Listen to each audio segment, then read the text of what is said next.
Right. இப்போ எங்களுக்கு ஒரு ஒரு புது விடயம் ஒன்று படிக்க போகிறோம். அதுக்கு முதல் ஒரு இஆர் டயக்ராம் உண்டு, சிறிய ஒரு இஆர் டயக்ராம் உண்டு, இப்படி இருக்குன்னு எடுப்போம். இப்போ ஸ்டூடெண்ட் ஒரு என்டிட்டி இருக்கு. இது ஸ்டூடெண்ட்.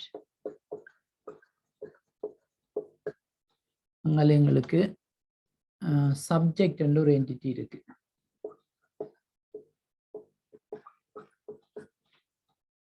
ஓகே, ஸ்டூடெண்ட் ஒரு என்டிட்டி இருக்கு, சப்ஜெக்ட் ஒரு என்டிட்டி இருக்கு. இந்த தொடர்புடைமை, ரெண்டுக்கும் இடையிலான தொடர்புடைமை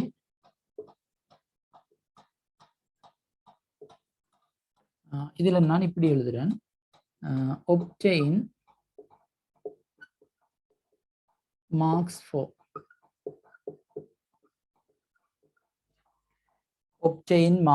அதாவது என்ன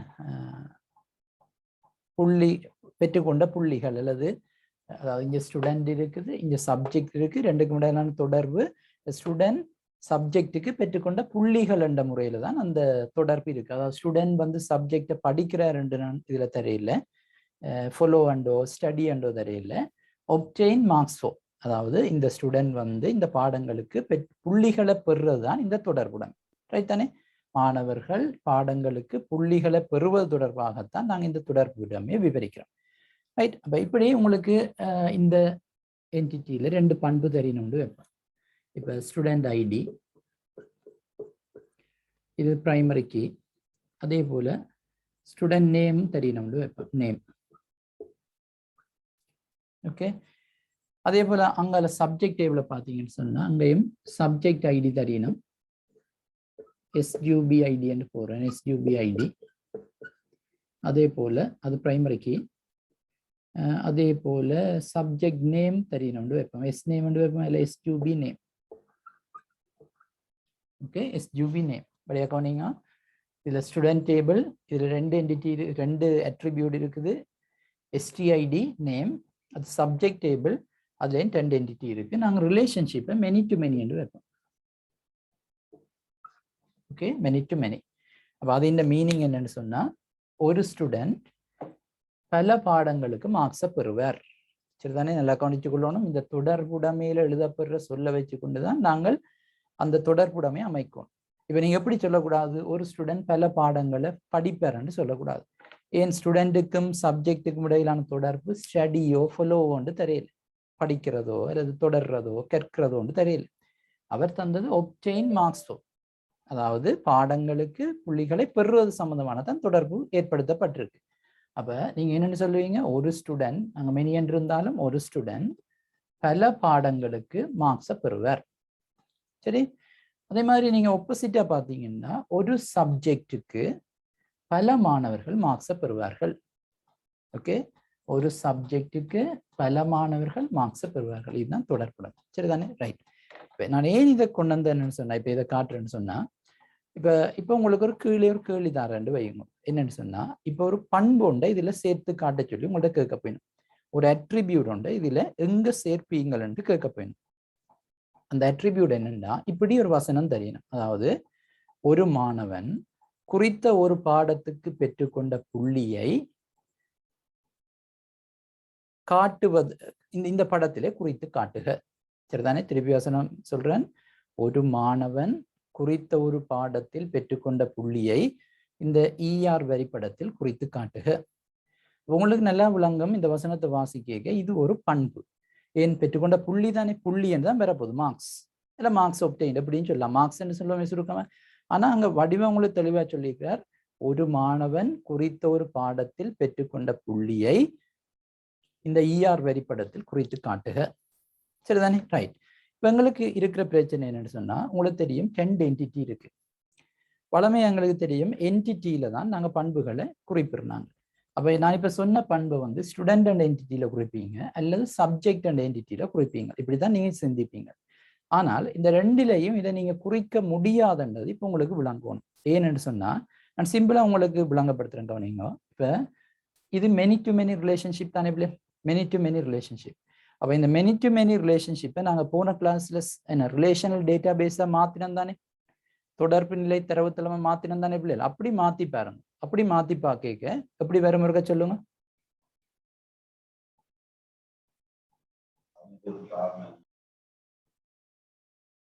எப்படி மாத்துறது பிள்ளைகள்? இந்த இந்த இந்த இஆர் டயக்ரத்தை தொடர்பு நிலை தரவுத்தளமா மாத்துறேன்னா இப்படி மாத்தலாம். இரு அட்டவணையிலும் இருக்கிற பிரைமரி கீயை மூன்றாம் அட்டவணை ஜங்ஷன் அட்டவணையை உருவாக்கலாம். ஜங்ஷன் அட்டவணை வரும், அதே நேரம் இந்த ரெண்டு என்டிட்டியும் வரும். அப்ப உங்களுக்கு எப்படி வரும்னா ஸ்டூடெண்ட் ஒரு டேபிள் வருது, கவனிங்க ஸ்டூடெண்ட். அதுல இந்த ரெண்டு பண்பும் வருது. நான் செய்து காட்டுறேன், அப்பதான் உங்களுக்கு விளங்கும். ஸோ இந்த ரெண்டு ரைட், இந்த ரெண்டு பண்பும் வருது. எஸ்ஐடிஎம் சாரி எஸ்டிஐடிஎம் நேமும். ஓகே, எஸ்டிஐடிஎம் நேமும். அதே போல சப்ஜெக்ட் டேபிளும் வரும்.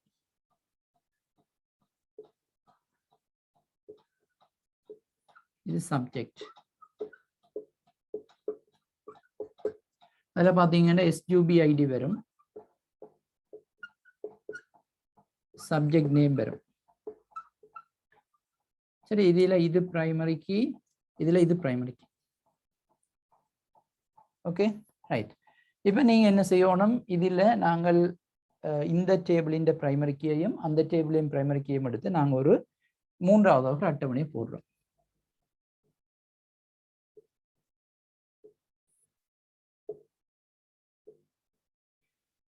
ரைட், உதாரணத்துக்கு இதில் எஸ்டிஐடி என்று வரணும், இதில் எஸ்யூபி ஐடி என்று வரணும்.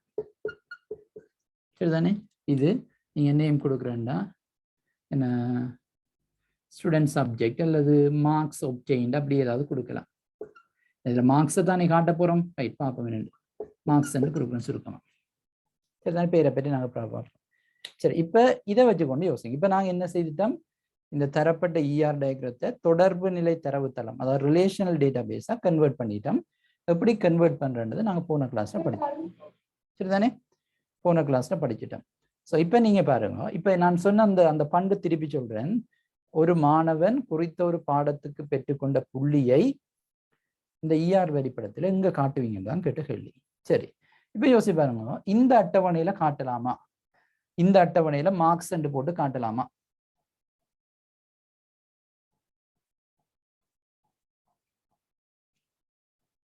முதலாவது அட்டவணையில ஸ்டூடெண்ட் அட்டவணையில மார்க்ஸ் அண்டு போட்டு காட்டலாமா? இதுல மார்க்ஸ் அண்ட் ஒரு பண்பை சேர்த்து இப்ப நாங்கள் குறிப்பிட்ட அந்த விடயத்தை இதுல காட்டலாமா? ஏன் காட்டலாது? ஏன் காட்டலாது? ரைட், இதுல நீங்க ஸ்டூடெண்ட் ஐடியை தான் மட்டும் சொல்றீங்க, ஸ்டூடெண்ட் ஐடியை நேம் தான் சொல்றீங்க. அப்ப எந்த பாடம் என்னன்னு சொல்லுவீங்க? உதாரணத்துக்கு நீங்க இதுல மார்க்ஸ் சேர்க்கிறீங்க, சரிதானே? மார்க்ஸ் சேர்த்தா இப்போ 78 போட்டா ஒரு ஸ்டூடெண்ட்டுக்கு 78 தான் சொல்லுவீங்களுடைய என்ன பாடத்துக்கு என்ன தெரியும்? விளங்குதா அப்ப நான் சொல்ற பிரச்சனை? ஸோ இதுல பாடத்தின் ஐடியோ அதுவும் இங்க வராது தானே, அது அங்கதான் இருக்கு. அப்ப ஸ்டூடெண்ட் டேபிள்ல மார்க்ஸை சேர்க்க முடியாதுன்றது விளங்குதா? விளங்குதா இல்லையா? விளங்குது. சரி, இப்ப சப்ஜெக்ட் டேபிள்ல சேர்க்கலாமான்னு பாருங்க. சப்ஜெக்ட் டேபிள் என்ன பிரச்சனை? சப்ஜெக்ட் டேபிள் என்ன பிரச்சனை?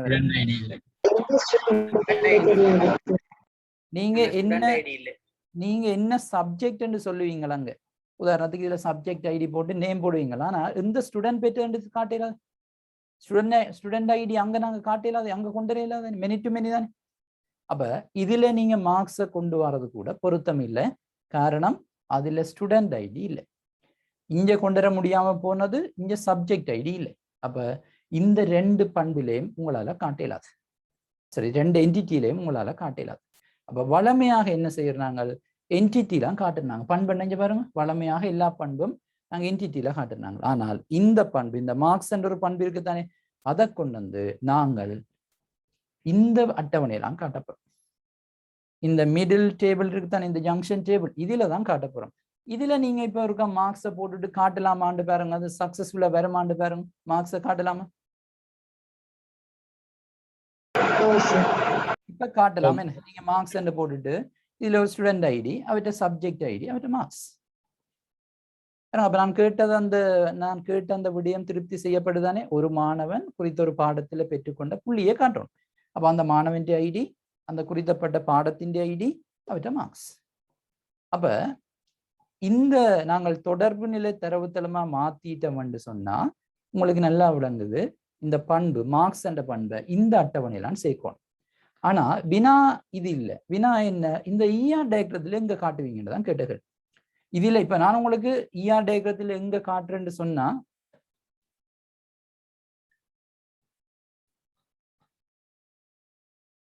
ரைட். அப்ப இதுல எங்களுக்கு மார்க்ஸ் என்ற இந்த டேபிள்ல தான் அந்த குறிக்கப்பட்ட மார்க்ஸ் என்ற பண்பை சேர்க்க போறோம்ன்றது விளங்கும். அப்ப நாங்க இப்ப இஆர் டயக்ரத்துல எங்க காட்டுறேன்னு தான் கேட்ட கேள்வி. எங்க காட்டணும்? ரிலேஷன்ஷிப்ல. எஸ். இப்ப நீங்க இந்த அட்டவணையில காட்ட இயலாதுன்னு படிச்சுட்டோம். ரைட். அப்ப இதுலயும் இதுதானே பிள்ளை, இதுதானே இது. அப்ப இதுல ரெண்டும் வரையலாதுண்டா அந்த பண்பு எங்க வரணும்? இந்த தொடர்புடைமை. அப்ப கிட்டத்தட்ட இந்த தொடர்புடைமை தான் இங்கே ஒரு பண்பு, ஒரு என்டிட்டி மாதிரி மாறி இருக்குன்னு யோசிங்க. இந்த தொடர்புடைமையை நாங்க என்ன செய்யறோம்? ஒரு என்டிட்டி மாதிரி மாத்தி இருக்கோம். அந்த மாதிரி தான் நீங்க கற்பனை செய்ய போறீங்க. அப்ப இப்ப நாங்கள் எடுத்த அந்த பண்பு இந்த தொடர்புடைமையில குறிக்கப்படணும். Right, marks. அப்ப வளமையாக ஒரு பண்பு என்டிட்டிக்கு தான் உரியது. ஆனா சில சந்தர்ப்பங்கள்ல அது என்ன செய்யப்படலாம்? தொடர்புடைமையில வரலாம். எப்பண்டா அது இதனோடும் தனிய சம்பந்தப்படையில, இதோடும் தனிய சம்பந்தப்படையில, ரெண்டோடையும் சம்பந்தப்பட்டிருக்கு. இங்க பாருங்க, இந்த மார்க்ஸ் இதோடையும் சம்பந்தப்பட்டிருக்கு, அதாவது ஸ்டூடெண்டோடையும் சப்ஜெக்டோடையும் சம்பந்தப்பட்டிருக்குண்டா அதை கொண்டு இந்த ரிலேஷன்ஷிப்ல காட்டணும். சரிதானே? ரிலேஷன்ஷிப்ல ஒரு பண்பை காட்டினோம்னா அதுக்கு என்ன பேர் கொடுக்குறாங்க? பங்கீட்டு பண்பு. இங்கிலீஷ்ல டிஸ்கிரிப்டிவ் அட்ரிபியூட். ரைட். பங்கீட்டு பண்பு, சில விவரண பண்புன்னு சொல்லுவீங்க. இங்கிலீஷ்ல descriptive attribute. So descriptive attribute எங்களுக்கு தொடர்புடைமையில குறிக்கப்படும். இது உங்களுக்கு பரீட்சைகள்ல கேட்கப்படலாம். நான் அப்படியான ஒரு கேள்வி செய்து ஒரு 2 நேரம் இருக்குமா இருந்தா அப்ப நீங்கள் வாசிச்சு கொண்டு போய் எங்கேயாவது ஒரு பண்பு வந்துட்டுதான்டா சில அந்த பண்பை உங்களுக்கு என்ன விசேடமா நீங்கள் அதை கேர்லெஸ்ஸா விட்டுடுவீங்க, சாதாரண ஒரு பண்பை எடுத்துடுவீங்கன்றதுக்காக சில வேளையில விவரமா சொல்லுவேன். அப்ப நீங்க கண்டுபிடிச்சிடலாம், ஓகே இது ஒரு விவரண பண்பு போலான் இருக்கு, பங்கீட்டு பண்பு போல இருக்குன்னு கண்டுபிடிச்சிடலாம். இல்லாட்டியும் நீங்க அந்த பண்பை கொஞ்சம் கவனமா என்ன சிந்திங்க. அந்த பண்பு ஒரு என்டிட்டியோட மட்டும் சம்பந்தப்பட்டிருக்கா அல்லது ரெண்டோடையும் சம்பந்தப்பட்டிருக்கா என்று பார்த்து அது பங்கீட்டு பண்பா அல்லது ஒரு என்டிட்டியில காட்ட வேண்டிய பண்பான்னு நீங்க முடிவு செய்யலாம். விளங்குதானே? அப்ப இன்றைக்கு தான் நாங்க பங்கீட்டு பண்புன்றது ஏற்கனவே அறிமுகப்படுத்திட்டோம். ஆனா தொடர்புடைமையில வருமன்னு சொல்லிட்டோம். ஆனால் அங்க நாங்கள் ஒரு உதாரணத்துல நாங்க பார்க்கல. முதல் தடவையாக நாம் பங்கீட்டு பண்பை இதுல காட்டியிருக்கோம். சரிதானே? அப்ப இந்த தொடர்பு நிலை தரவுத்தளமா மாத்தினுடன் உங்களுக்கு விளங்கி இருக்கும். இந்த மார்க்ஸ் என்ற பண்பு இங்கேயும் வரையலாது, இங்கேயும் வரையலாது. ஸோ இந்த டேபிளுக்கு தான் வரும். அப்ப தொடர்பு நிலை தரவுத்தளமா மாத்திக்க நீங்க இதுல மார்க்ஸ் சேர்ப்பீங்க. ஓகே, ஸோ இதுல தான் மார்க்ஸ் இருக்கும். அதுதான் இந்த தொடர்புடைமையில காட்டியிருக்கு. சரிதானே? ரைட். அப்ப இதை பேஸ் பண்ணி நாங்க 1-2 கேள்வி செய்து பார்ப்போம். ஆரம்பத்தில் நான் 2 கேள்வி செய்யலாம்னு நினைக்கிறேன், நேரத்தை பொறுத்து பார்ப்போம். சரிதானே? இதுல ஏதாவது டவுட் இருக்கா பிள்ளை?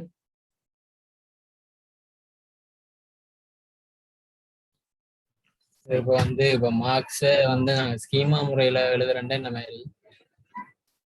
ஓ, பலம் மாதிரி எழுதுங்க. இல்லையா? ஓ, மார்க்ஸ் அட்டவணை. ஓ, இது உங்களுக்கு இப்படி ஒரு என்டிட்டி போட தெரியுமாண்டாப்போ ஸ்கீமாவை இதைத்தான் எழுதணும். நீ மார்க்ஸ் போட்டுட்டு என்ன எழுதுவீங்க? மார்க்ஸ் போட்டுட்டு சொல்லுங்க பிரேக்கருக்கு என்ன போடுவீங்க?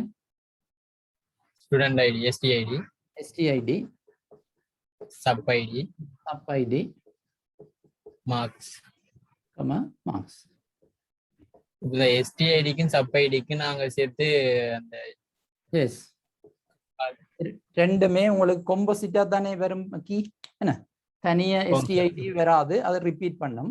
அதே மாதிரி சப் ஐடியும் ரிப்பீட் பண்ணும். ஸோ அப்படியான சந்தர்ப்பத்துல நீங்க 2 கீழையும் அண்டர்லைன் பண்ணி போட்டு செய்வீங்க. சரிதானே? ரெண்டும் சேர்ந்து தானே சார் இப்போ தனியான தனித்துவமான இதா வருது, தனிக்கியா இல்லைங்க. நீங்க ரெண்டும் சேர்ந்துன்னு சொன்னா 2 composite primary key தானே இது. எஸ்டிஐடியும் சப் ஐடியும் சேர்ந்தது தானே composite primary key. இப்போ நாங்க 2க்கும் தனித்தனியா கோடு போட்டுருக்கோம். நாங்க தனித்தனியா கோடு போட்டால் அது 2ம் composite தான் எடுப்போம். அது 2 பிரைமரி கீ எடுக்கிறே இல்லை, நீங்க ஒரே அடி அப்படி இழுக்க தேவையில்லை, நீங்க தனித்தனியா போடுவீங்கன்னா சரி. நீங்க கொம்போசிட் நாங்க அப்படியே இழுக்க தேவையில்லை, தனித்தனியா போட்டு எப்பவுமே ஒரு அட்டவணையில ஒரு பிரைமரி கீ தான் வரும். அப்ப நீங்க தனித்தனியா போட்டா இது ஒரு தனி பிரைமரி கீ, அது ஒரு தனி பிரைமரி கீ எடுக்க மாட்டோம். ஸோ கொம்போசிட் தான் எடுப்போம். ஸோ நீங்கள் ஒரு ரெண்டு கூட கீழே போட்டீங்கன்னா சரி.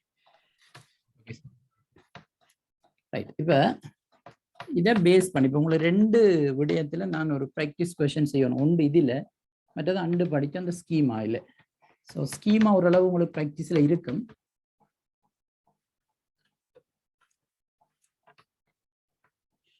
இந்த கேள்வி இருக்க பாருங்க. இப்படியான கேள்விகளும் பொதுவாக வர்றதுக்கு நிறைய வாய்ப்பு இருக்கு.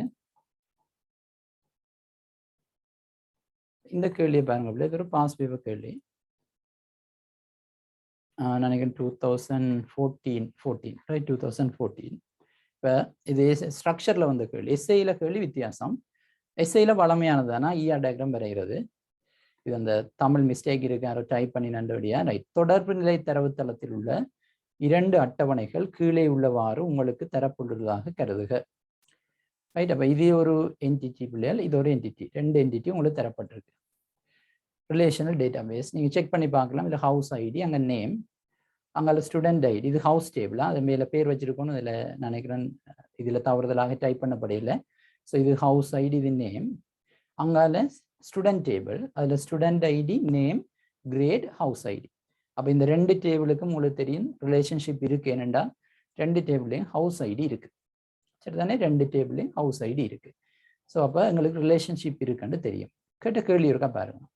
கீழே தரப்பட்டுள்ள இஆர் வரிப்படத்தை மாற்றி மேலே உள்ள அட்டவணைகள் உருவாக்கப்பட்டுள்ளன. அப்ப என்ன சொல்றாருன்னா, இந்த 2 அட்டவணைகளும் உருவாக்கப்பட்டது இதே அடிப்படையாக கொண்டுண்டா இந்த இஆர் டயக்ரத்தை மாத்திருக்கணும். அப்படித்தானே வளமையா செய்யறாங்க.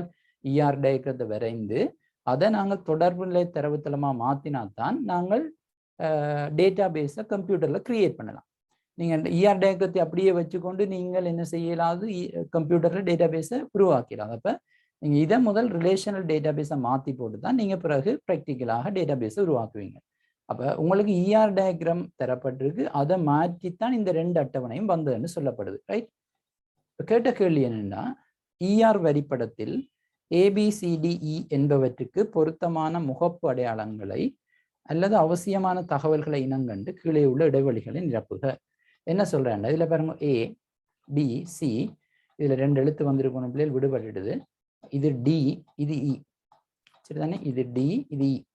So 4 space விட்டுருக்கணும்.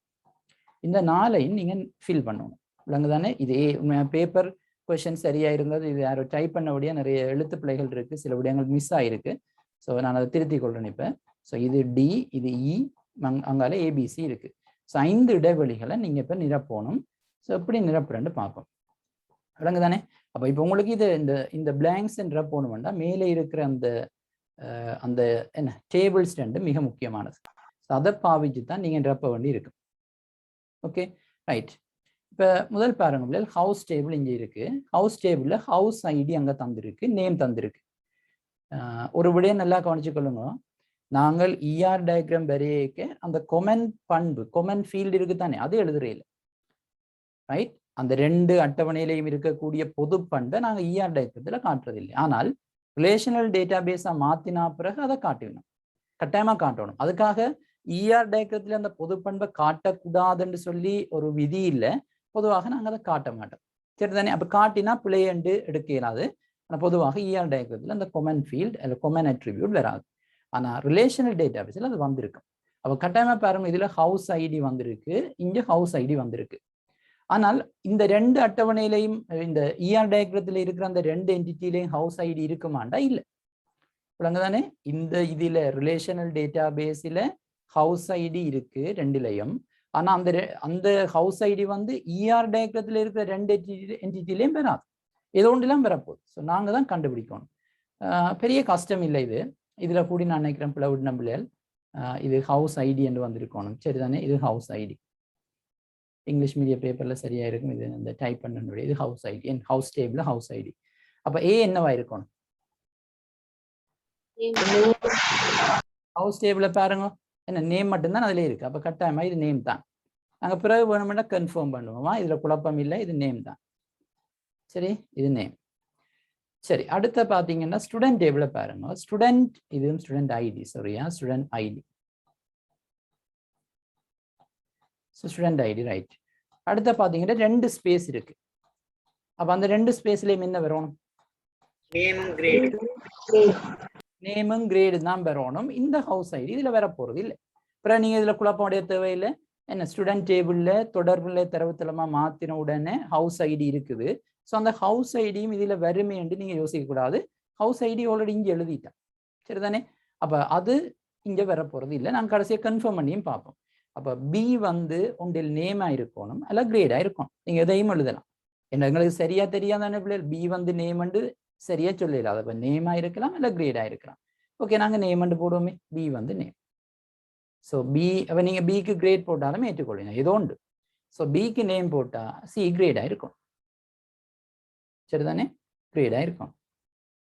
இப்படி எப்படி கேள்விகளை மேக்சிமம் செய்து பாருங்க, உங்களுக்கு அந்த பேசிக் சரியா விளங்கும் ER டயக்ராம் சம்மந்தமா. ரைட், இப்ப பாத்தீங்கன்னு சொன்னா இது சரி, எல்லா பண்புகளும் குறிச்சிட்டோம். ஆனா முக்கியமாக இந்த 2 எழுத்துக்கள், இதுல 2 பிளாங்க் இருக்கு. இது டி என்று போட்ட நாங்கள், இது இ என்று போட்ட நாங்கள். ஸோ இதென்ற போகணும். உங்களுக்கு தெரியும், இதுல இடைவெளி இருக்குன்னு சொன்னா இது அந்த கார்டினாலிட்டி, அந்த ரிலேஷன்ஷிப்பை தான் குறிக்கும். 1 to 1, 1 to many, many to many, இது ஒன்று தான் எழுத போறோம். அப்ப டிக்கு ஏதோ ஒன்று எழுதுவோம், ஈக்கு என்று எழுதுவோம். என்ன தொடர்புடாம யாராவது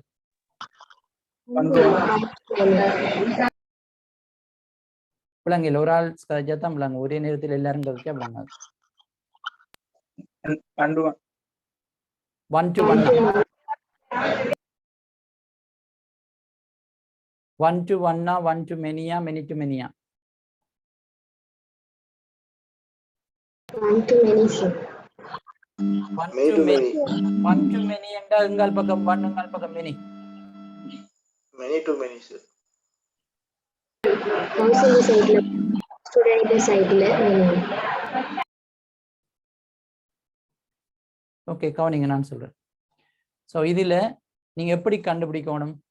சரி, இதுல என்ன ரிலேஷன்ஷிப் எப்படி கண்டுபிடிக்கணும்? ஒரு ஆள் கொஞ்சம் தெளிவா கதைக்கக்கூடிய ஆள் கனவேட்ட உங்களோட லைன்ஸ்ல ஏதோ குழப்பம் இருக்கு, எனக்கு இந்த எல்லாம் இறைஞ்சு கொண்டு இருக்கிற மாதிரி இருக்கு, நீங்க சொல்றது விளங்குகிறது.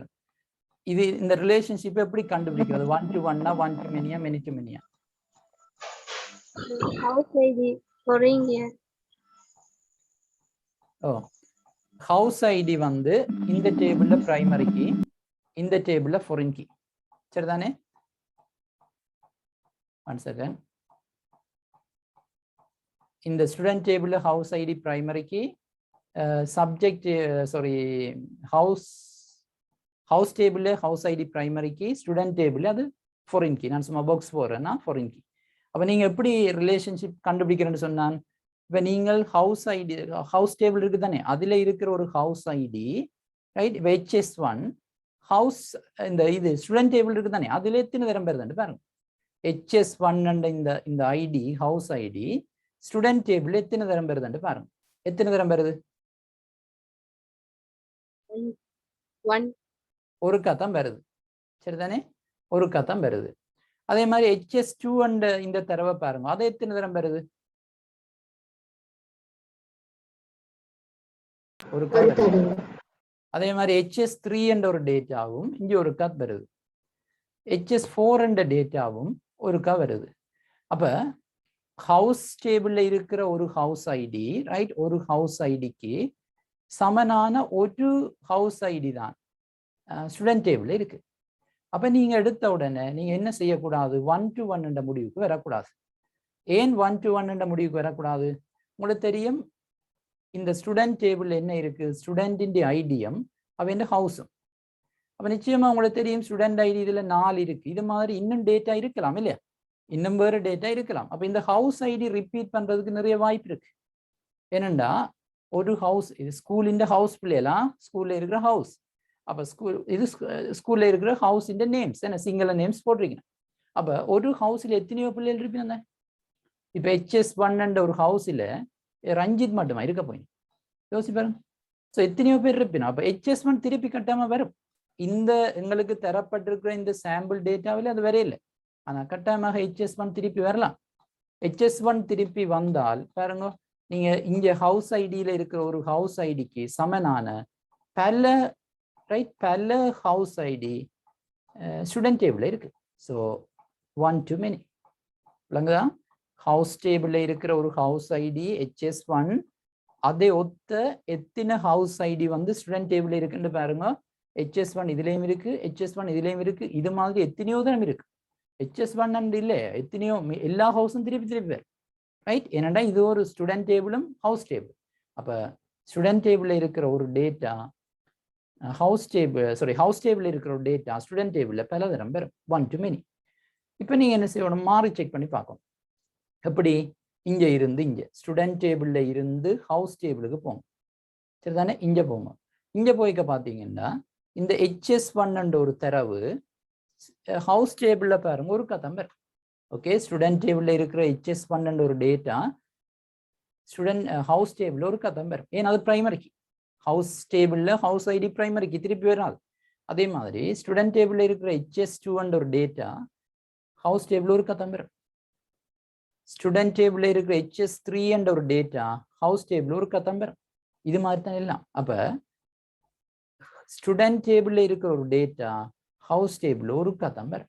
அப்போ ஒரு பக்கம் 1 to many, ஆப்போசிட்ல 1 to 1. அப்படி என்ன மீனிங்? என்ன? 1 to many ரிலேஷன்ஷிப். சரிதானே? 1 to many ரிலேஷன்ஷிப்.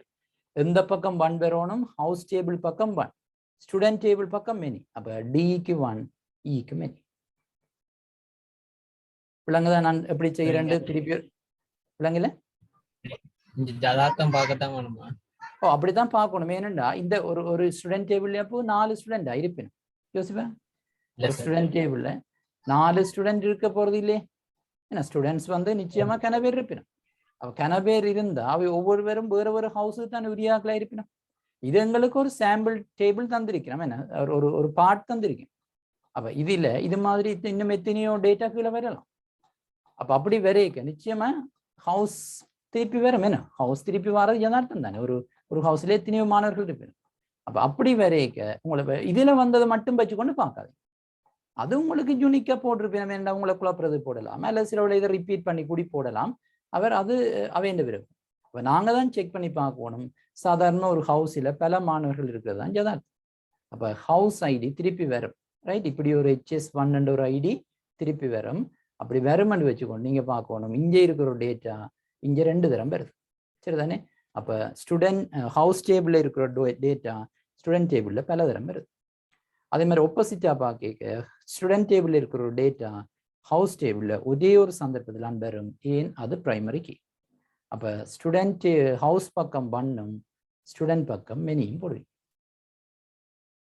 சில வேளையில இப்ப நான் இது தமிழ் மீடிய பேப்பர் ஜஸ்ட் ஒரு வெயிட் பண்ணுங்க. இங்கிலீஷ் மீடிய பேப்பர் காரணம் சில வேளையில அவர்கள் இதை ரிப்பீட் பண்ற மாதிரி காட்டி இருக்கலாம். தமிழ் மீடியத்தில் யாரும் டைப் பண்ணிக்க பிளவிட்டு இருக்கலாம், அல்லது இப்படியும் கேள்வி அமைக்கலாம். அதுல பிரச்சனை இல்லை. இங்கிலீஷ் மீடியம் பேப்பர்ல டிஃபரெண்டா இருக்கு. இங்கிலீஷ் மீடியத்துல இந்த HS1 ரிப்பீட் பண்ற மாதிரி தான் காட்டிட்டாங்க. ரிப்பீட் பண்ற மாதிரி இருக்கலாம். ஏன்னா உங்களுக்கு சில இந்த குழப்பம் வருமன்றதுக்காக அவர்கள் அப்படி போடலாம். அப்படி போட்டா உங்களுக்கு குழப்பம் செஞ்சு பாருங்க. HS1 2 தரம் போட்டுருக்கீங்க. இதுதான் உண்மையான கேள்வி. சரிதான், இதுதான் அதை பார்த்து டைப் பண்ணிக்க. நான் டைப் பண்ணல, இது வேறு இங்கே வந்து டவுன்லோட் பண்ணி எடுத்தேன்னா அப்போ சில பிரச்சனைகள் இருக்கு. HS1 திருப்பி வர மாதிரி காட்டிருக்கீங்க. ரைட், அப்படி காட்டாட்டி கூட நீங்க இந்த நான் சொன்ன அணுகுமுறையை பாவிச்சு கொள்ளுங்க. ஏன்னா பெரும்பாலும் உங்களுக்கு இப்படி குழப்பாயினம். ஸோ HS1 திருப்பி வருது. ஸோ இதுல இருந்து உங்களுக்கு தெளிவாக விளங்கி இருக்கும். இங்க இருக்கிற ஒரு ஹவுஸ் ஐடி அங்க 2 தரம் வருது. So 1 to many. ஒப்போசிட்டா பார்த்தா ஒரு கதம் வரும். சரிதானே? அப்ப இதுல B இருக்கிற இடத்த நீங்கள் 1 போடுவீங்க, C இருக்கிற இடத்த many போடுவீங்க.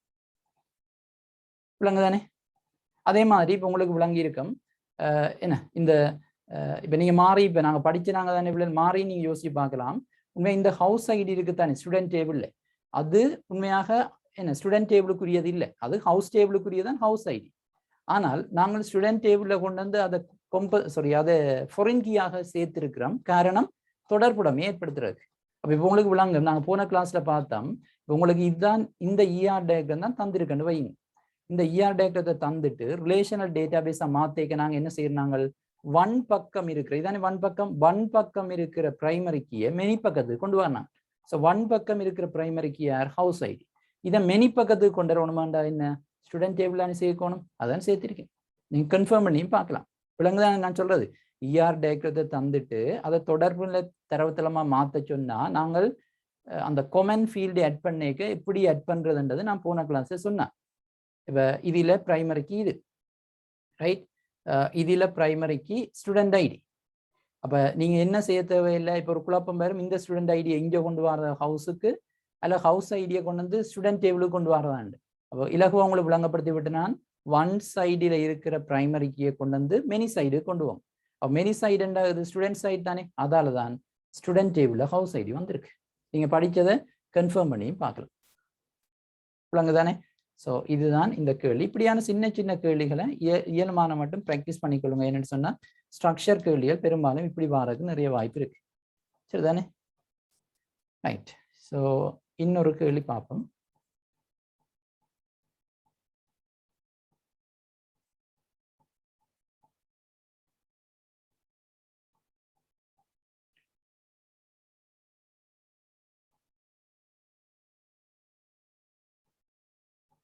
இந்த கேள்வி இருக்கா பாருங்க.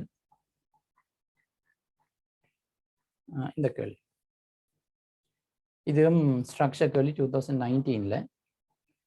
ஒரு மென்பொருள் விருத்தி கம்பெனியின் பணியாளர் குழுவினால் நடாத்தப்படும் செயற்திட்டங்கள் தொடர்பான தகவல்களை காட்டும் உள்பொருள் தொடர்புடைமை வரிப்படத்தை கருதுக. ரைட், ஒவ்வொரு பேர் பாவிப்பினம் தமிழ்ல என்டிட்டி ரிலேஷனல் இல்லை ரிலேஷன்ஷிப் டயக்ராம் தான் இங்கிலீஷ், தமிழ்ல வேறு வேறு பேர்கள் பாவிப்பினம், அது பிரச்சனை இல்லை. ரைட், இப்போ இதில் பாருங்க பிள்ளைகள், ஸ்டாஃப் அண்ட் ஒரு என்டிட்டி தந்திருக்கு, அதில் பல பண்புகள் இருக்கு. அதில் ஸ்டாஃப் ஐடி தான் யூனிக்காக இருக்கு. பிறகு கம்பெனி அண்ட் ஒரு என்டிட்டி இருக்கு, அதில் company registered number, name, address, one to many என்று போட்டிருக்கு. அப்போ இதில் பாருங்க எண்ணும் பாவிக்கணும். ஸோ அதை நீங்கள் பாவிச்சாலும் பிள்ளை போட மாட்டோம். நாங்கள் ஒன் டு மெனி என்றால் ஒரு பக்கம் ஒன்னும் ஒரு பக்கம் எம்மும் போட்டு நாங்கள் ஈவன் என் போட்டாலும் அக்செப்ட் பண்ணிடலாம்.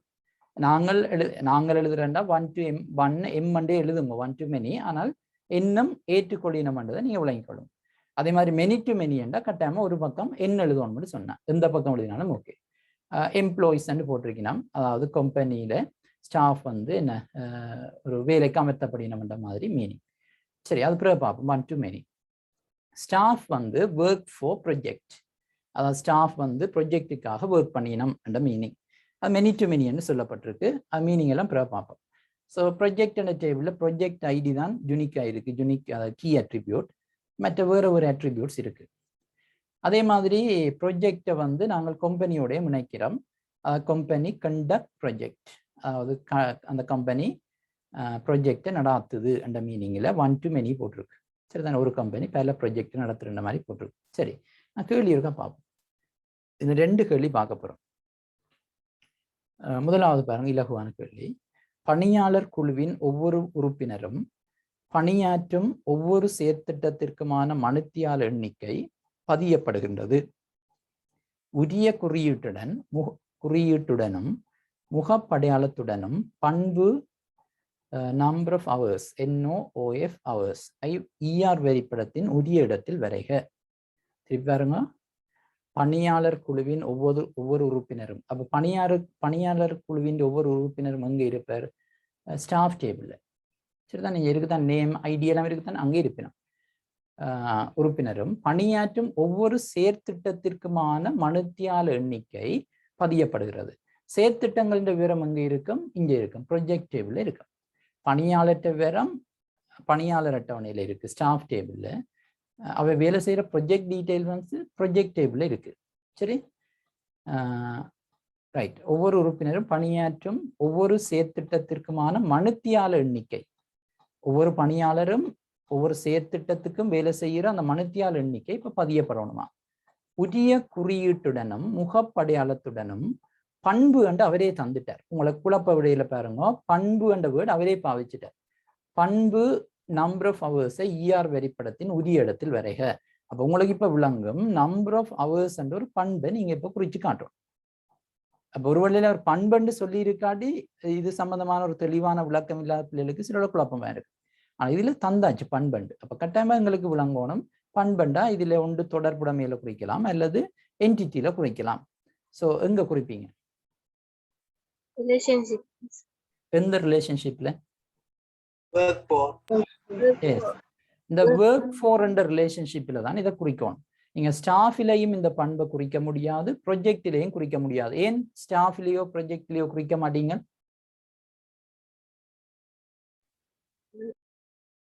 ஏன் குறிக்க மாட்டீங்க? இது வந்து ஒரு ஸ்டாஃப் வந்து ஒரு ப்ரொஜெக்டுக்கு வேலை செய்த மணித்தியாலம் தான் இது. அப்ப இது ஸ்டாஃப் என்டிட்டிக்கு தனித்தானதோ அல்லது ப்ரொஜெக்ட் என்டிட்டிக்கு தனித்தானதோ இல்லை, ரெண்டோடையும் சம்மந்தப்பட்டது. நான் உங்களுக்கு என்ன இதுக்கு முதல் செய்த உதாரணத்துல நான் உங்களுக்கு ரிலேஷனல் டேட்டா பேஸ் எல்லாம் மாத்தி விளங்கப்படுத்தினேன். ஸோ அப்ப இனி நான் இதுக்கும் நான் அப்படி மாத்தி விளங்கப்படுத்த விரும்பல, ஏன்னா உங்களுக்கு ஐடியா இருக்கு. ஸோ இப்படி ரெண்டு என்டிட்டியோட சம்மந்தப்படுத்தி சொல்லப்படுதுன்னா நிச்சயமா உங்களுக்கு விளங்கணும். அது அந்த ரிலேஷன்ஷிப்லாம் காட்டப்படுறோம். ஸோ ஒர்க் 400 தானே இந்த இதுல நீங்கள் அந்த பண்பை குறிச்சு காட்டீங்கன்னா சரி, ஓவல் ஷேப் போட்டுட்டு அவர் எழுதின மாதிரி எழுதணும். நம்பர் ஆஃப் ஹவர்ஸ் நல்லா கவனிச்சு கொள்ளுங்க. அவர் எழுதின மாதிரி எழுதணும். பாருங்க, இதுக்கெல்லாம் மார்க்ஸ் இருக்கு. கேபிட்டல் சிமோல் கவனிக்கணும். கேஸுக்கு மார்க்ஸ் இருக்கு, ரைட்? முதலாவது என் கேபிட்டல், ஓகே அந்த of into O capital, hours into H capital. So இதே மாதிரி எழுதணும். ஸ்பெல்லிங் மிஸ்டேக் விடக்கூடாது. ஒரு ஸ்பெல்லிங் மிஸ்டேக் விட்டாலும் அது பிள்ளை தான். ஏன்னா பண்புண்டா இதுதான் அவர் தந்த பண்பு.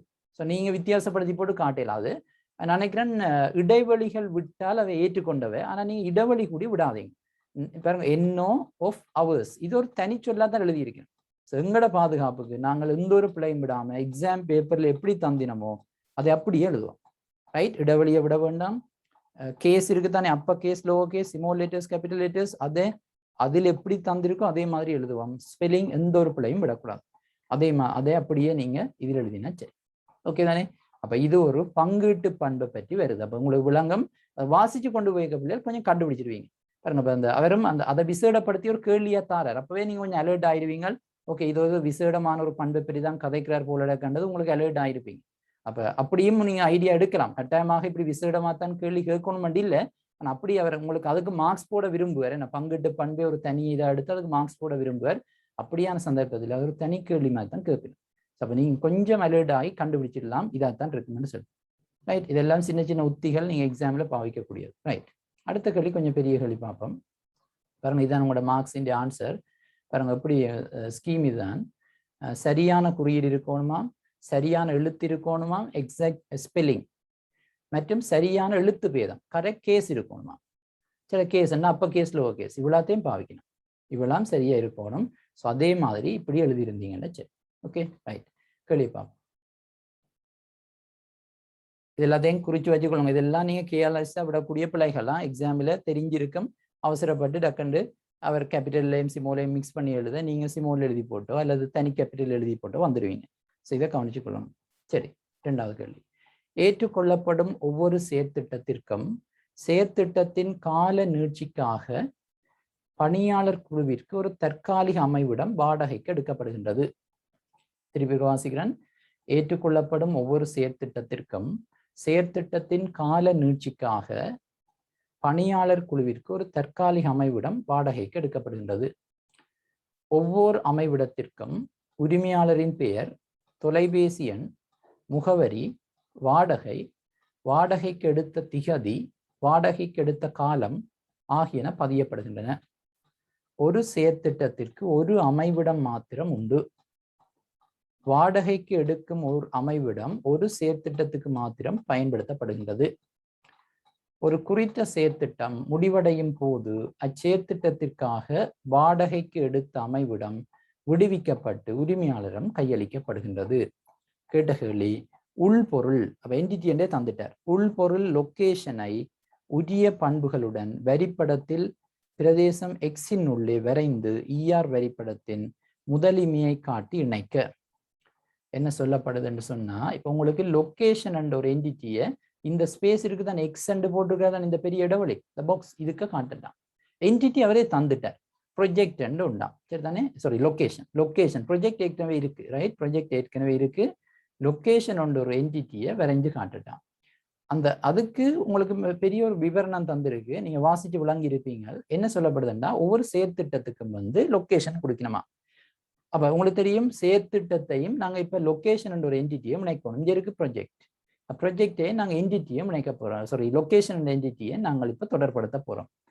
அதுல பாத்தீங்கன்னா அந்த லொக்கேஷனுக்கு ஓனர் நேம் இருக்குதான், ஃபோன் நம்பர் இருக்குதாம், முகவரி இருக்குதாம், ரெண்ட் இருக்குதாம், ரெண்டட் டேட் இருக்குதாம், ரெண்டட் பீரியட் இருக்காம். அப்ப இவ்வளவு பண்புகள் சரிதானே. இவ்வளவு இதுன்ற பண்புகள் லொகேஷன் பண்புகள். ஓகே, நாங்க ஒரு வாசிச்சுட்டு பார்ப்போம். அடுத்தது சொல்றார் ஒரு செயற்திட்டத்துக்கு ஒரு அமைவிடம் மாத்திரம் உண்டு. இப்ப தொடர்புடைமை, அதாவது கார்டினாலிட்டின்னு சொல்றாங்க, அதுதான் முதலிமை என்று கீழே இருக்கு பாருங்க. தொடர்புடைமையைத்தான் இதில் அவர்கள் கார்டினாலிட்டி என்றது தமிழ்ல முதலிமை என்று சொல்லுவேன். ஸோ முதலிமையை காட்டி எழுத சொன்னா அந்த 1 to 1 1 to many many to many relationship இருக்கு தானே, அதை உங்களுக்கு காட்ட சொல்றேன் சரிதானே. அப்ப இதுல பாத்தீங்கன்னா ஒரு செயற்திட்டத்துக்கு ஒரு அமைவிடம் மாத்திரம் இருக்காம். அதே மாதிரி வாடகைக்கு எடுக்கும் ஒரு அமைவிடம் ஒரு செயற்திட்டத்துக்கு மாத்திரம் பயன்படுத்தப்படுகின்றது என்று சொல்றாரு. இதுல எனக்கு ஒரு குழப்பம் இருக்குன்னா மேல வரைஞ்சு போட்டு திருப்பி கீழே வாரது சிக்கலா இருக்கும்.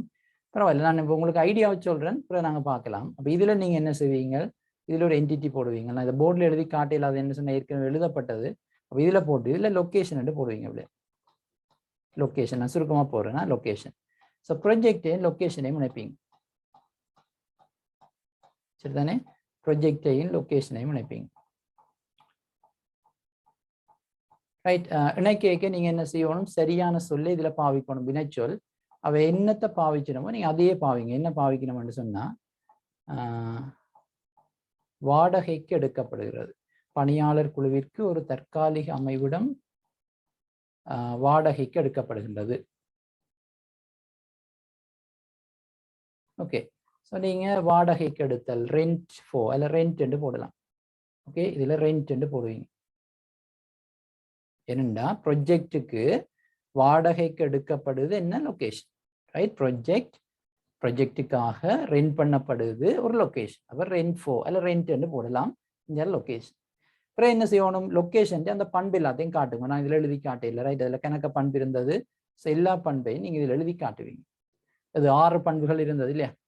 இதில் பாருங்க பிள்ளைங்க, இந்த பண்புகள் எல்லாம் வரும். Owner name, phone number, address, rent, rented date, rented period, அவ்வளவு இதுல வரும். 6 பண்பு வரும். சரி, அடுத்ததான் மிக முக்கியம், இந்த வேர்டை பாருங்க. ஒரு செயற்திட்டத்துக்கு ஒரு அமைவிடம் மாத்திரம் உண்டு. அதே மாதிரி வாடகைக்கு எடுக்கும் ஒரு அமைவிடம் ஒரு செயற்திட்டத்துக்கு மாத்திரம் பயன்படுத்தப்படுது. என்ன சொல்றார், ஒரு செயற்திட்டத்துக்கு ஒரு லொகேஷன் தானே இருக்கு, 1 to 1.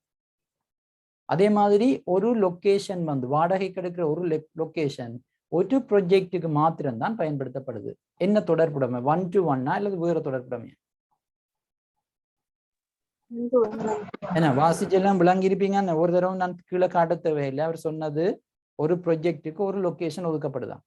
அதே மாதிரி வாடகைக்கு எடுக்கப்பட்ட ஒரு லொகேஷன் ஒரு ப்ரொஜெக்டுக்காக மாத்திரம் தான் பயன்படுத்தப்படுதான். என்ன தொடர்பு இல்லை, 1 to 1 1 to many many to many 1 to 1, right. 1 to 1. இப்ப நீங்க 1 to 1 உங்களுக்கு ஒரு வேளையில 1 to many-யோ அல்லது many to many-யோ வருமானு டவுட்ண்டா முதல்ல ஏதாவது ஒன்றை போடுங்க. 1 to 1 போட்டுட்டு நீங்க ஒரு செக் பண்ணுங்க, அவர் சொன்னது சரியா. நினைச்சு பாருங்க, ப்ரொஜெக்ட் பக்கத்துல உண்டு இருக்கு. ஸோ ஒரு ப்ரொஜெக்டுக்கு வாடகைக்கு எடுக்கப்படுது என்ன ஒரு லொகேஷன். அதை அவர் சொல்லிட்டார், ஒரு ப்ரொஜெக்டுக்கு ஒரு லொகேஷன் மட்டும்தானே வாடகைக்கு எடுக்கப்படும். ஸோ இந்த திசையில பாத்தீங்கன்னா தொடர்புடைமை சரி. மாறி பாத்தீங்கன்னா லொகேஷன்ல இருந்து ப்ரொஜெக்டை நோக்கி வரைக்கும் இதுல ஒன்று இருக்கு சரிதான், ஒன்று இருக்கு. அப்படி என்ன, ஒரு லொகேஷனுக்கு ஒரு ப்ரொஜெக்ட் தான் ரெண்ட் பண்ணப்படுது அல்லது ஒரு லொகேஷன் ரெண்ட் பண்ணப்படுது ஒரு ப்ரொஜெக்டுக்கு தான். அதுதான் எங்க சொன்னவர். ஸோ இது சரி. ஸோ 1 to 1 ரிலேஷன்ஷிப் தான் இதுல வரும் சரிதானே. ஸோ இவ்வளவு வந்துட்டு பாருங்க. இனி கடைசியா நீங்க ஒரு விடயத்தை செக் பண்ணணும். என்னன்னா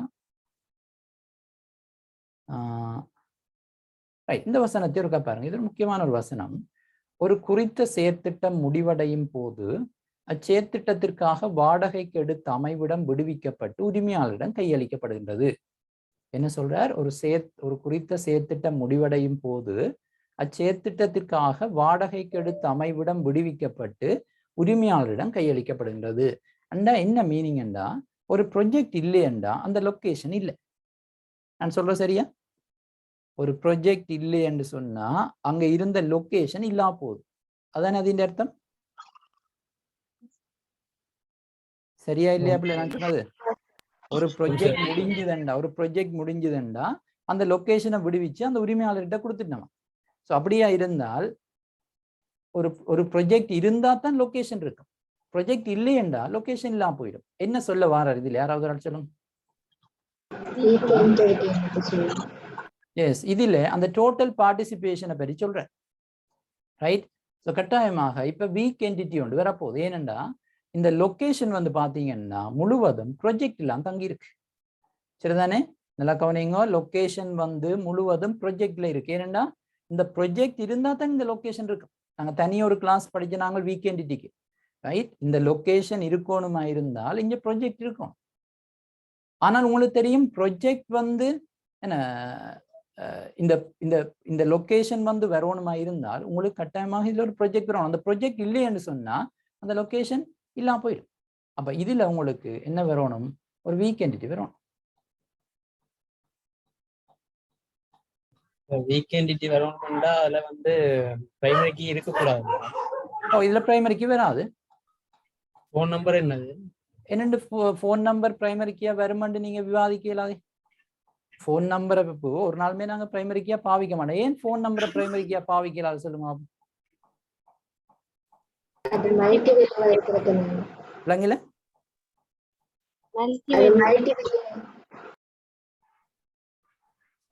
மல்டி வேல்யூ மல்டி வேல்யூவா இருந்தா பிள்ளைகளே ஒருத்தர் பல ஃபோன் நம்பர்ஸ் வச்சு கேளும். சோ அது யூனிக்கா இருக்காது. ஒரு ஆள் பல ஃபோன் நம்பர்ஸ் வச்சிருந்தா ஏன் யூனிக்கா இருக்கான்னு சொல்றீங்க? ஒரு ஆள் பல ஃபோன் நம்பரை வச்சிருந்தால் ஏன் யூனிக்கா இருக்காது? இப்போ பொதுவாக பார்த்தீங்கன்னா ஃபோன் நம்பரை நாங்கள் யூனிக் பிரைமரிக்கு எடுக்க மாட்டோம். பொதுவான காரணம் என்னன்னு சொன்னால் சில வேளையில இப்போ உதாரணத்துக்கு இப்படி கற்பனை செய்யுங்களேன். இப்போ உதாரணத்துக்கு இந்த ஒரு 2 லொக்கேஷனுக்கு ஒரு ஆள் ஓனர் வைப்போம். சும்மா கற்பனை செய்யாம 2 லொக்கேஷனுக்கு ஒரு ஆள் ஓனராக இருக்கலாம் தானே? அப்படி இருந்தா என்ன நடந்துடும்? ஒரே ஃபோன் நம்பர். அந்த ஓனருக்கு ஒரே ஃபோன் நம்பர் தானே வரும். இப்போ நான் ஒரு 2 லொக்கேஷனுக்கு நான் ஓனர் வைப்பேன். அப்போ என்னுடைய இப்போ இந்த டேபிளை பாருங்க, இதில் லொக்கேஷனை தான் சேவ் பண்ணுறீங்க. அப்போ ஓனர் நேம் வந்தது. அப்போ ஓனர் நேம் இப்போ நான் ஒரு லொக்கேஷனில் இந்த பேர் இருக்கும், அதில் இந்த ஃபோன் நம்பர் இருக்கும் அந்த ரோவில். அதே மாதிரி இன்னொரு லொக்கேஷனுக்கு நான் தான் ஓனர்ண்டா என்னுடைய ஃபோன் நம்பர் திருப்பி வரலாம் தானே? பொதுவாக நாங்கள் ஃபோன் நம்பர்ஸை பிரைமரிக்கே எடுக்க மாட்டோம். ஏன்னா இப்படியான நியாயப்படுத்தலை நாங்கள் சொல்லலாம். ஸோ அப்போ இதில் இருக்கக்கூடிய எதுவும் பிரைமரிக்கியா வாரது சான்ஸ் இல்லை. நான் கீழே இருக்கிற பண்பு இருக்க உங்களுக்கு காட்டுறேன் பாருங்க. இவ்வளோ தான் அந்த பண்பு. ஓனர் நேம், ஃபோன் நம்பர், முகவரி, வாடகை, ரெண்டட் டேட், ரெண்டட் பீரியட், இதில் எதுவும் பிரைமரிக்கியா வாரது சான்ஸ் இல்லை. நீங்கள் சொல்கிற மாதிரி ஃபோன் நம்பரை நீங்கள் சும்மா யோசிக்கலாம். ஆனால் ஃபோன் நம்பரை வச்சுக்கொண்டு அந்த ஒரு லொக்கேஷனை கண்டுபிடிக்கிறேன்னு சொல்கிறது பொருத்தம் இல்லை. சரிதானே? அப்போ இங்கே உங்களுக்கு யூனிக் ஃபீல்டு இல்லை. அதால தான் நாங்கள் இதை வீக் என்டிட்டியாக மாற்றுறோம். இப்போ கட்டாயமாக நீங்கள் இதை வீக் என்டிட்டின்னு காட்டணும். சரி, அதே மாதிரி இந்த ரிலேஷன்ஷிப்பை நீங்கள் வீக்காக காட்டுவீங்க. இதெண்டா நாங்கள் படிச்சிருக்கோம் தானே பிள்ளைகள், ஐடென்டிஃபைங் ரிலேஷன்ஷிப் பார்த்தோம் தானே. ஸோ இதை கட்டாமல் நீங்கள் எப்படி காட்டுறோம், இதுதான் அந்த அந்த கேள்வியின் அர்த்தம். அங்கதான் ரிலேஷன்ஷிப் 1 to 1 நாங்கள் எழுதிட்டோம், அது பிரச்சனை இல்லை. ஸோ அப்போ இதில் உங்களுக்கு இதை நீங்கள் கவனிச்சிங்கன்னா சரி. மற்றபடி நீங்கள் இதில் என்ன பார்ஷியல் அட்ரிபியூட் எல்லாம் நீங்கள் அண்டர்லைன் பண்ண தேவையில்லை. ஏன்னா அதெல்லாம் இதில் உங்களுக்கு அவ்வளவு தெளிவாக தெரியலை. ஸோ நாங்கள் அதே இதில் அண்டர்லைன் பண்ண வேண்டிய தேவையில்லை. இப்படி போட்டிங்கன்னா காணும். உங்களுக்கு வேணும்னா ஸ்கீமின் ஆன்சருக்கு காட்டுறேன். என்ன நான் இதில் எழுதி முடிக்க எனக்கு கிளியராக வரே இல்லை. ஜஸ்ட் வெயிட் பண்ணுங்க, காட்டுறேன்.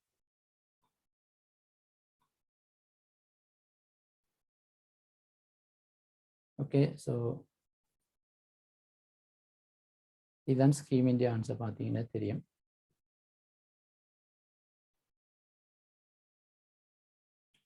ரைட், லொக்கேஷன் போட்டு இது எல்லாத்தையும் போட்டு 1 to 1 போடுவீங்க. இது டபுள் லைனில் போடுவீங்க.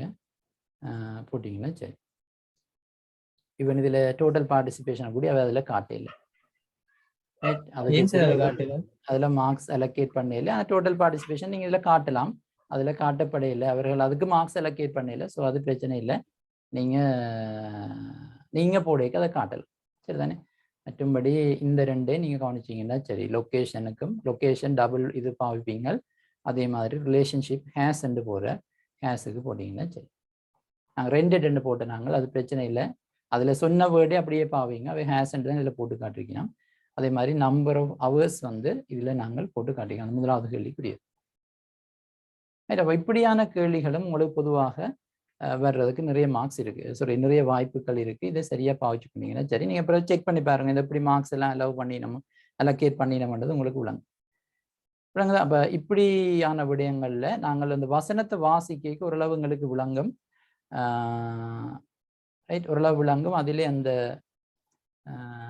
ஈவன் பங்கீட்டு பண்பு வரைக்க கூட அந்த வசனத்தை நீங்க கொஞ்சம் நுணுக்கமா வாசிக்க எங்களுக்கு பங்கீட்டு பண்பு தான் கண்டுபிடிக்கக்கூடிய மாதிரி இருந்தது. அதே மாதிரி இந்த கடைசி வசனத்தை வாசிக்க எங்களுக்கு ஓரளவு விளங்கி இருக்கும். அந்த டோட்டல் பார்ட்டிசிபேஷன் விடயத்தை சொல்றார். ஸோ டோட்டல் பார்ட்டிசிபேஷன் வருதா இருந்தால் அது வீக் என்டிட்டின்றதை நீங்க கண்டுபிடிச்சிருக்கோம். அப்படியான சில டெக்னிக் எப்பவுமே எக்ஸாமுக்கு உதவும். அப்படி இல்லைன்னு சொன்னா நீங்கள் அந்த வீக் என்டிட்டி என்ற அந்த கன்செப்டையே நீங்கள் அதுக்கு யோசிக்க மாட்டீங்க. சாதாரண இஆர் டயக்ராம் வரைகிறேன்டா நாங்கள் என்ன செய்வோம், இஆர் டயக்ரத்தை வரைஞ்சிட்டு போத்தான் யோசிப்போம் வெளியே, அந்த என்டிட்டி வீக்கா அப்படியெல்லாம் செக் பண்ண மாட்டோம். இப்போ இப்படியாவது வசனங்கள் வரைக்க தான் நாங்கள் அலர்ட் ஆகி அதை செக் பண்ணுவோம். சரிதானே? ரைட். அப்போ இந்த வினாக்களை தான் நான் செய்ய யோசிச்சேன். நான் முதலே சொன்ன மாதிரி கொஞ்சம் வேலையை முடிச்சு கொள்வோம். அப்போ கிட்டத்தட்ட எங்களுக்கு இஆர் டயக்ராம் தொடர்பான பல விடயங்கள் நாங்கள் பார்த்துட்டோம். இனி இஆர் டயக்ராம் தொடர்பாக நாங்கள் முழுமையாக வேறு விடயங்கள் படிக்க வேண்டிய தேவை இல்லை. இஆர் டயக்ராம் சம்பந்தமாக உங்களுக்கு தேவையான எல்லாம் பார்த்துட்டோம். இதை வச்சுக்கொண்டு நீங்கள் செகண்ட் பார்ட் ஸ்ட்ரக்சர்ல இஆர் வந்தாலும் செய்யலாம், எஸ்ஐல வந்தாலும் செய்யலாம். எஸ்ஐல வாரதுக்கு வேணும்னா நாங்கள் இன்னொரு கேள்வியை ப்ராக்டிஸ் பண்ணி பார்ப்போம். ஏன்னா நாங்கள் இதுவரையில் செய்த அந்த எஸ்ஐ பேட்டர்ன் வந்து கொஞ்சம் சின்ன கேள்வி, பாஸ் பேப்பரில் ஒரு பெரிய கேள்வி எடுத்து நான் இதுவரையில் செய்யலை. மேபி அடுத்த கிளாஸுக்கு வேணுமெண்டா இஆர் டயக்ரத்தில் எஸ்ஏ பார்டில் வரக்கூடிய ஒரு பெரிய விவரணத்தை எடுத்து வேணுமெண்டா இஆர் டயக்ராமாக மாற்றுவோம். இப்போ நீங்கள் இனி செய்ய வேண்டியது என்னென்னா இதுவரை கொஞ்சம் ப்ராக்டிஸ் பண்ணுங்க. என்னது ஸ்பெஷலாக இந்த ஸ்கீமா மாற்றுறது, ரிலேஷனல் டேட்டா பேஸை மாற்றுறது. அதே மாதிரி இப்போ நாங்கள் சொன்ன மாதிரி ஒரு விவரணம் வரைக்க எப்படி அந்த வீக் என்டிட்டியை நாங்கள் கண்டுபிடிக்கிறோம், அந்த விடயங்கள், அதாவது ஒரு டிஸ்கிரிப்டிவ் அட்ரிபியூட், அதாவது பங்கீட்டு பண்பை எப்படி நாங்கள் அடையாளப்படுத்துறது. அவர் வசனமா தரைக்க உடனே எங்களுக்கு மைண்டுக்கு வரணும் இது பங்கிட்டு பண்பு தானே. ஒருவேளை உங்களுக்கு பங்கிட்டு பண்புன்ற ஒரு டவுட் வந்தா நீங்க அதை நான் சொன்ன மாதிரி டேபிளா மாத்தி, அதாவது என்டிட்டியை மாத்தி போட்டு யோசிச்சு பாருங்க, இதுல ஏதாவது ஒரு என்டிட்டிக்கு அது வருமாண்டு. அப்படி செக் பண்ணிக்க உங்களுக்கு வராதுன்னு தெரிஞ்சா கட்டாம உங்களுக்கு விளங்கும், அது தொடர்புடம் எல்லாம் வரும்னு சொல்லி. ஓகே, ஸோ அப்போ இதோட ப்ராக்டிஸ் பண்ணி பாருங்க பிள்ளைகள். ஸோ அடுத்த கிளாஸ்ல நாங்கள் இது இந்த மீதமான விடயங்களை பார்க்கலாம். டேட்டாபேஸ் ஒரு பெரிய பாடமா இப்போதான் நாங்கள் இஆர் டயக்ரத்துக்கு இருக்கிறோம். இன்னும் 2 பெரிய ஏரியா இருக்கு உண்டு. இந்த செவ்வனாக்கல் அல்லது நார்மலைசேஷன் விடயம், அதுக்கும் இந்த தொடர்புடைமைகளுக்கு நிறைய சம்பந்தம் இருக்கு. அது செய்யறதா இருந்தாலும் உங்களுக்கு தொடர்புணம் விளங்கி இருக்கணும். அதுக்கு மேலதிகமாக இந்த ஒரு மொழி எஸ்கியூஎல் என்ற ஒரு மொழியை பயன்படுத்தி எப்படி டேட்டாபேஸை உருவாக்குறது, இதுவரை நாங்கள் அடுத்த கிளாஸ் இல்லை, அடுத்த கிளாஸ்லேயும் ஒரு இஆர் டயக்ரத்தை பார்த்துட்டு அதுக்கு அடுத்த கிளாஸை பார்க்கலாம். Okay right, thank you. இந்த லெவலில் முடிச்சுக்கொள்றோம்.